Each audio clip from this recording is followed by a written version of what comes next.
எங்களுக்கு வந்து அல்வா சாப்பிட்ற மாதிரி மோடிக்கு எதிராக. ஏன்னா ஒரு ஆடு கோழியெல்லாம் இப்போ கத்திட்டு தெரியுதுல, பார்த்தீங்கன்னா தெரியும். நாங்கள் எங்களுக்கு இது போடுறது ஒன்றும் புதுசு இல்லை. எனக்கு வந்து இது மாதிரி எத்தனை புத்தகம்னாலும் நான் போட தயாராக இருக்கேன். நான் ஒரு சனியம் பிடிச்ச ஒரு மேட்டரை போட்டு தொலைச்சேன். அதுக்கு ஒரு 1000 பேர் வந்து அன்பாக வந்து அடித்தாங்க. 2 ஆண்டுகளில் மட்டும் பறிமுதல் செய்யப்பட்டதாக உள்துறை அமைச்சகத்தால் சொல்லப்பட்டிருக்கக்கூடிய 68,200 கிலோ ஹெராயின் இந்தியாவிலிருந்து காணாமல் போயிருக்கு. பிடிபட்ட ஹெராயின் இந்தியாவிலிருந்து காணாமல் போயிருக்கு. இதனுடைய சர்வதேச சந்தை மதிப்பு சுமார் 5 லட்சம் கோடி ரூபாய். ஏன் மத்திய அரசாங்கத்துடைய எந்த ஒரு ஏஜென்சியும் இதுவரை இதற்கு பொறுப்பேற்க, காணாமல் போனதுக்கு எவனும் பொறுப்பேற்கவே இல்லை. போன ஒரு 2020 ஒரு ஸ்டேஷனில் வந்து 25 கிலோ கஞ்சா பிடிபட்டதுன்னு வச்சுருந்தாங்க. இங்கே நம்ம தமிழ்நாட்டில் கோர்ட்டுக்கு வருது, 25 கிலோ 2 கிலோ ஆயிடுச்சு. அப்போ ஜட்ஜி கேட்குறாரு, எங்கேயா மிச்சத்தை அப்படின்னு. அப்போ இருந்த எடப்பாடி போலீஸ் சொல்லிச்சு, எலி தின்றுச்சுன்னாங்க. மோடி ஆட்சி இரண்ட காலத்தின் சாட்சி. தொகுப்புரை வழங்கி கொண்டிருக்கும் அன்பு தோழர் நல்லா சொல்லிட்டு போனார். அதாவது மோடி வந்திருக்கிற நாளில் இந்த புக்கை ரிலீஸ் பண்ணுறது சென்டிமெண்ட்டாக நல்ல விஷயந்தான் அப்படின்னு. ஒரு புத்தகம் நக்கீரன் நத்தையோ 1500 புத்தகங்களுக்கு மேலே வெளியிட்டிருக்கு. ஒரு 30 வீடியோ கேமராவோட புத்தகத்தை வெளியிட்டது இது 2வது தடவை. முதல்ல அமைப்பாய் திரளுவுக்கு இதே தான், இதே மாதிரி தான் வெளியிட்டோங்க. இது காமராஜர் அரங்கத்தில் என்ன அது காமராஜர் அரங்கம். அது ஒரு 2000 பேரை வச்சு நக்கீரன் புத்தக அதாவது வெளியீடுகள்லேயே இத்தனை கேமரா இவ்வளோ பேரோடு வச்சு வெளியிட்டது 2 புக்கு. ஒன்று அமைப்பாய் திரளும், இன்னொன்று மோடி.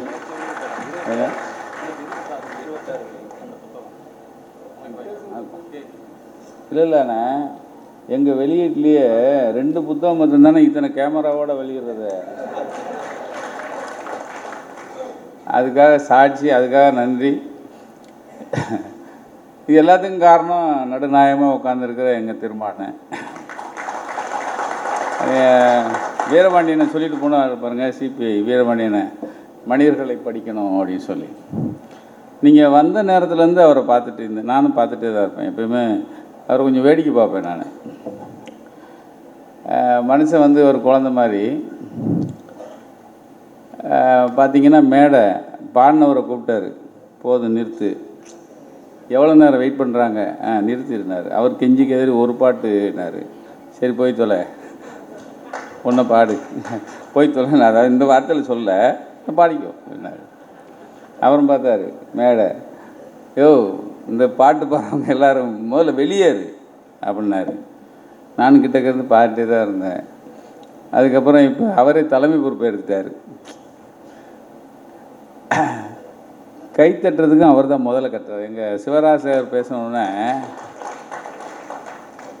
முதல்ல கை தட்டுறது அவராக தான் இருக்கும். நீங்கள் பாருங்கள், நல்லா பாருங்கள், கை தட்டுறது அவராக தான் இருக்கும். அவருக்கு ஒரு நாள் கேட்டேன், ஏன்னா நீ உங்களை சொன்னால் நீங்களே கை தட்டிங்களாண்ணே, ஏன்னா கை தட்டி எல்லோரும் கை தட்ட வைக்கணுண்ணே. நீங்கள் அது வந்து இந்த மனிதர்களை படித்தாதான் நீங்கள் வந்து, அதாவது அரசியல் தலைவர்களில் ஒடுக்கப்பட்ட மக்களுக்காக அவருடைய உரிமைக்காக ஒரு இயக்கத்தை ஆரம்பித்து அது ஓட்டு அரசியலாக மாற்றி இன்றைக்கு வரைக்கும் அதை வந்து அது வலிமையாக அந்த கோட்டில் நிற்கிறது இருக்குல்ல, அதுவே வந்து அதுக்கு ஒரு திறன் வேணும். நான் அது அப்படி தான் ஆச்சரியமாக பார்ப்பேன். எனக்கு அதனால் சார், நான் இன்றைக்கி மத்தியானம் எங்கே இருந்தேங்கிறீங்க, 2:30 மணிக்கு கும்பகோணம். வன்னி அரசு இப்போ அனுப்பின பத்திரிக்கை எல்லாத்தையும் ஒன்றா பார்த்திங்கன்னா, ஒரு இதில் 3 மணின்னு போட்டிருக்கோம், ஒரு இதில் 4 மணின்னு போட்டிருக்கோம், ஒரு இதில் 5 மணின்னு போட்டிருக்கோம். 5 மணிக்கு சாட்சி அங்கே இருக்கார், எனக்கு 3 மணின்னு போட்டிருக்கு.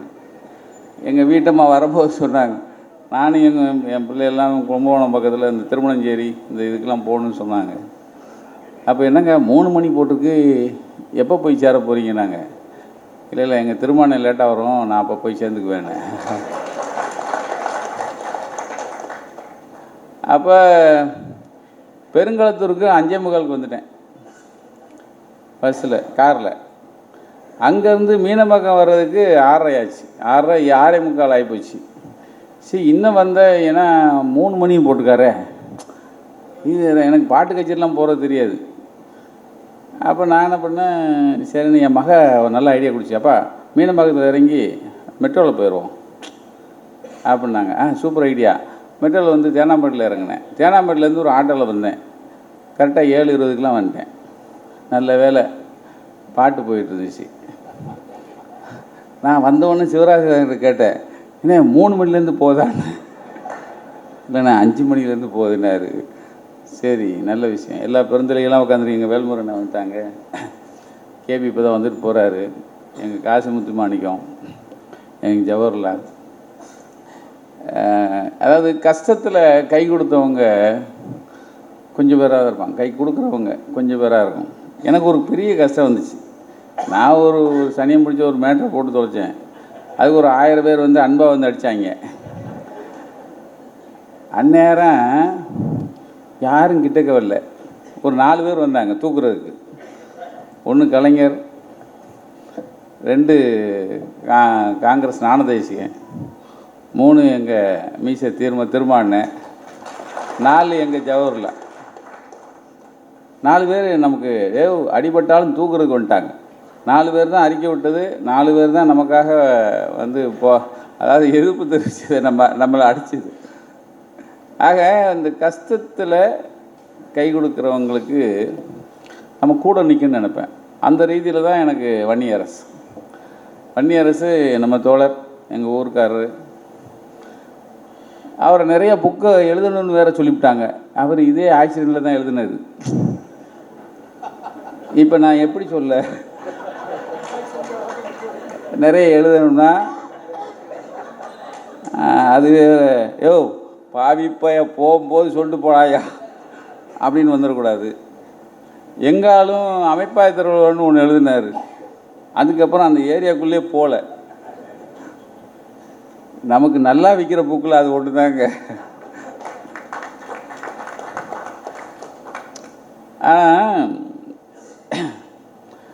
இதுக்கு தைரியம் வேணும்னு சொன்னாங்க. அதெல்லாம் ஒன்றும் இல்லைங்க. தைரியம் தான் இப்போ எங்கள் வேல்முருகனுக்கு இல்லாத தைரியமா, இல்லை எங்கள் சிந்தனை செல்வனுக்கு இல்லாததா, எங்கள் காசிமுத்து மாணிக்கம் அதானே கேட்டேன். இல்லை பேப்பர் வச்சுட்டாங்கன்னு நினச்சேன். போதும், ஒரே ஒரு குரலை சொல்லிட்டு முடிச்சுக்கிறேன். எங்கள் அறிவுமதி என்ன வந்திருக்காங்க, பழனி பாரதி. மனிதர்களை சேர்த்து வச்சிருக்கிற ஒரு அற்புதமான மனிதர் எங்கள் வன்னி. அது வந்து அந்த மனுஷனை வந்து ஒரு பத்திரிக்கை, இதுவே 4வது தடவை எனக்கு தேதி, இந்த வெளியீட்டு விழா 4வது தடவை தேதி கொடுத்து கடைசியில் இது நான் கொடுக்கவே இல்லை. அண்ணே தலைமை போட்டாச்சுண்ணே என்னார். அடித்து பிடிச்சி தான் ஓடியாந்தேன். வந்தால் பாருங்கள், எல்லாருக்கும் வேர்க்குது. ஆனால் ஏசி காரில் உட்காந்துருக்கோம். ஏன்னா கெப்பாசிட்டி கூட. ஒருவேளை நம்ம கூட்டத்தை பார்த்து 9 வரைக்கும் குறைச்சிட்டாங்களான்னு தெரியல. இல்லை அந்த அவர் கட்சிக்கு அவங்க ஆளுங்கட்சி, அதனால் குறைக்கலைங்கிறாரு. எல்லாருக்கும் இது பாருங்க, இது மாதிரி ஆளுக்கு ஒன்று கொடுத்துருக்காரு.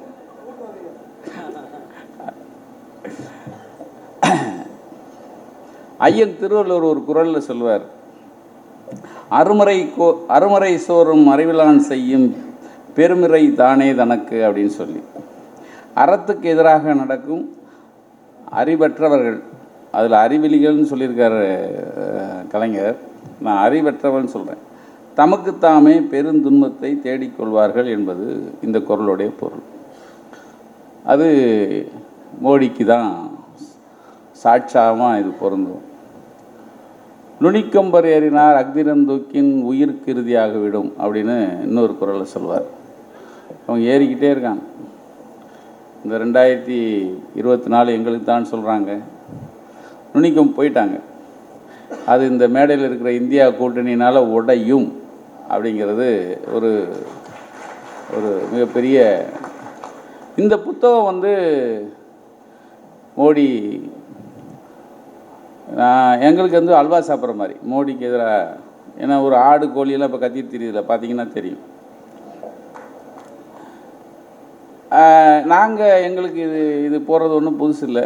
எனக்கு வந்து இது மாதிரி எத்தனை புத்தகம்னாலும் நான் போட தயாராக இருக்கேன். ஏன்னா எதேச்சாதிகாரம், அதாவது சாதி பேதம், மதபேதம், வர்க்க பேதம், இந்த மூணையும் எதிர்க்கிற ஒரு சக்தியாக இந்த முன்னாடி உட்கார்ந்துருக்கிற இந்தியா கூட்டணி மக்கள், இவங்களுக்கு நாம் குறைந்தபட்சம் பக்கபலமாக இருக்கணும்னு நினைக்கிறது தான் நக்கீரன். அதான் எனக்கு. நீங்கள் அவர் நிறைய புள்ளி விவரத்தோடு எழுதியிருப்பார் நம்ம வன்னி. நீங்கள் பார்த்தீங்கன்னா சீனாவில் வடகிழக்கில் உள்ளே வந்துக்கிட்டே இருக்கான். ஆனால் மோடி சீனாவுக்கு பயங்கரமான ஒரு அவர் தான் வந்து சீனாவை மிரட்டி கொண்டிருக்கிறார்னு சொல்லுவாங்க. அவன் உள்ளே வந்துட்டுருக்கான். இந்த பக்கம் போனால் கொரோனா பார்த்தீங்கன்னா கொரோனாவில் இழந்தது அத்தனை விஷயம், எல்லா தரப்புலையும் இழந்திருப்போம். ஆனால் கொரோனாவை மோடி தான் முறியடித்தார்னு சொல்லுவான். எப்படி இந்த கடற்கரையில் இப்போ இந்த ஜல்லிக்கட்டு நடந்தது தெரியுங்களா? அது மாணவர்களாக இளைஞர்களாக சேர்ந்து போராடி ஜெயிச்சது. ஆனால் ஓபிஎஸ்ன்னு ஒருத்தர் சொல்லுவார், நாங்கள் தான் ஜல்லிக்கட்டுக்கு நாங்கள் அனுமதி வாங்கணும்னு சொல்லுவோம். அது மாதிரி மோடி, அதாவது எதையுமே செய்யாமல் நாங்கள் தான் செஞ்சோன்னு சொல்லிகிட்டு இருக்கிற விஷயத்தை புட்டு வச்சுருப்பார் நம்ம எங்கள் வன்னி. முடிவாக ஒரே ஒரு விஷயந்தான், அது வன்னி சொல்லலை. ஆனால் இந்த நாடு எப்படி எந்த சீரழிவில் இருக்குது அப்படிங்கிறதுக்கு ஒரே ஒரு விஷயத்தை சொல்லிட்டு நான் விடைபெறேன். 68,200 கிலோ ஹெராயின் பிடிபட்டிருந்தது. இது 2018 2020 வரைக்கும் 2 ஆண்டுகளில் மட்டும் பறிமுதல் செய்யப்பட்டதாக உள்துறை அமைச்சகத்தால் சொல்லப்பட்டிருக்கக்கூடிய 68,200 கிலோ ஹெராயின் இந்தியாவிலிருந்து காணாமல் போயிருக்கு. பிடிபட்ட ஹெராயின் இந்தியாவிலேருந்து காணாமல் போயிருக்கு. இதனுடைய சர்வதேச சந்தை மதிப்பு சுமார் 5 லட்சம் கோடி ரூபாய். ஏன் மத்திய அரசாங்கத்துடைய எந்த ஒரு ஏஜென்சியும் இதுவரை இதற்கு பொறுப்பேற்க, காணாமல் போனதுக்கு எவனும் பொறுப்பேற்கவே இல்லை. போன ஒரு 2020 ஒரு ஸ்டேஷனில் வந்து 25 கிலோ கஞ்சா பிடிபட்டதுன்னு வச்சுருந்தாங்க. இங்கே நம்ம தமிழ்நாட்டில் கோர்ட்டுக்கு வருது, 25 கிலோ 2 கிலோ ஆயிடுச்சு. அப்போ ஜட்ஜி கேட்குறாரு, எங்கேயா மிச்சத்தை அப்படின்னு. அப்போ இருந்த எடப்பாடி போலீஸ் சொல்லிச்சு, எலி தின்றுச்சுன்னாங்க. இப்போ 5 லட்சம் கோடி ரூபாய் மதிப்புடைய இந்தியாவுடைய மாபெரும் போதைப்பொருள் சார் 2 வருஷத்தில் 18 20 வரைக்கும் பிடிபட்ட 5 லட்சம் கோடி மதிப்புடைய ஹெராயின். சிக்கிம் மற்றும் மணிப்பூரில் 68,200 கிலோ ஹெராயின் பிடிபட்டதாக உள்துறை அமைச்சர் அப்போ சொல்லிடுச்சு. ஏன்னா அவங்களுக்கு இருக்கவே இருக்காங்களா சிக்கிமும் மணிப்பூரும். இந்த விவகாரத்தை விசாரணைக்கு எடுக்காமல் இருப்பதற்கு என்னன்னு தெரியல. ஹெராயின் கடத்தலுக்கும் தீவிரவாதத்துக்கும் மிக நெருங்கிய தொடர்பு இருப்பதாக மத்திய அரசு அடிக்கடி சொல்லிட்டு இருக்கோம். இந்தியாவில் ஹெராயின் கடத்தல் தொடர்பாக தேசிய புலனாய்வு முகமை 2012 ஆண்டில் இருந்து 2021 ஆண்டு வரை இறுதி வரையிலான 11 ஆண்டு காலம் 16 வழக்குகளை பதிவு செய்துள்ளது. அதில் ஒரு ஆச்சரியமான ஒன்று, 2/7/2012 அப்போ வந்து காங்கிரஸ் கவர்மெண்ட்டு ஆண்டு ஹெராயின் கடத்தல் தொடர்பாக வழக்கு ஒன்றினை என்ஐஏ பதிவு செய்துள்ளது. அதாவது பஞ்சாப் மாநிலத்தில் வெறும் 1 கிராம் அளவு ஹெராயின் பிடிபட்டது. அந்த ஹெராயின் தொடர்பாக இந்த வழக்கு என்ஐஏவால் பதிவு செய்யப்பட்டது. 1 கிராம் பிடிபட்டதுக்கு 2/7/2012 ஆண்டு ஒரு வழக்கு என்ஐஏவால் பதிவுபட்டுச்சு. ஒரே 1 கிராம் ஹெராயின் பறிமுதல் செய்யப்பட்ட வழக்கை விசாரணைக்கு எடுத்த தேசிய புலனாய்வு முகமை சிக்கிம் மற்றும் மணிப்பூர் மாநிலத்தில் பிடிபட்ட 68,200 கிலோ ஹெராயின் பிடிபட்ட விவகாரத்தை விசாரணைக்கு இதுவரைக்கும் எடுத்துக்கவே இல்லை. இதுதான் மோடி ஆட்சி. இந்த 68,000 கிலோ ஹெராயின் எங்கே போயிருக்கும்? இது எவ்வளோ 68,000 கிலோவை திருடிருக்காங்கன்னா இவங்க கையில் நாடு இருக்குது. 2024 நாங்கள் தான் வருவோன்னு வேற. இப்போ இன்றைக்கி வந்த மோடி எம்ஜிஆர் படத்துக்கும் ஜெயலலிதா படத்துக்கும் வேற ஏதோ மாலை போட்டாராம். ஆக இந்தியா கூட்டணி நம்பிக்கை பெற இந்த வன்னி எழுதிய மோடி ஆட்சி இருண்ட காலத்தின் சாட்சி, அது வலுவாக அதுக்கு பக்க துணையாக இருக்கும் என்பதை கூறி இந்த வாய்ப்புக்கு நன்றி கூறி விடைபெறுகிறேன். நன்றி, வணக்கம்.